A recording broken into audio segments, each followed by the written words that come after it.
Alors avec Lille et Camille, on a dit qu'on veut vous mettre ce qui se dit juste avant là dans ce reportage et on va le mettre dans le groupe Telegram.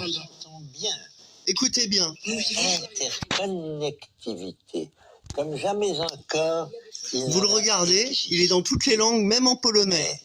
Dans ce monde. C'est-à-dire qu'il faut arrêter d'être le tout pour soi et qu'il y a quelque chose qui va pas sur cette planète et que l'ego l'a emporté, le chacun pour soi. Et regardez, les gens sont à venir en Espagne, mourir sur le bord des plages, on ramasse des cadavres tous les ans, travailler sous les serres, à être logé à côté de la serre par terre.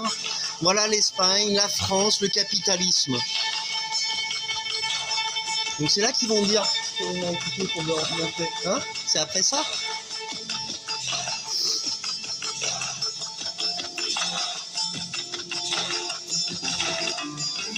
Ah ça y va les engrais chimiques, hein. On est tous malades à cause de ça.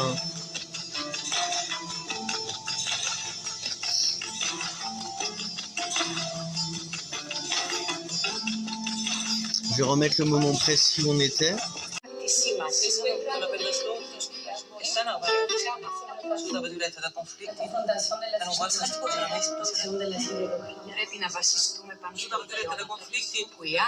Les gens ne connaissent même pas ce monsieur. Pour y parvenir, il faut se fonder sur les dons. Stéphane Aessel, un juif qui a compris et qui s'est levé. Il est mort après encore bizarrement, comme tous ceux qui se réveillent et qui veulent vraiment éveiller les autres.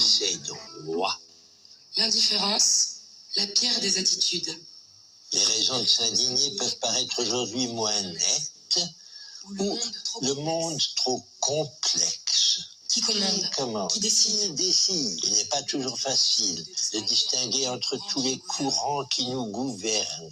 Nous n'avons plus affaire à une petite élite dont nous comprenons clairement les agissements. Les agissements. C'est un vaste monde. Un vaste. Dont nous sentons bien qu'il est interdépendant. Nous sentons bien qu'il est Nous vivons dans une interconnectivité.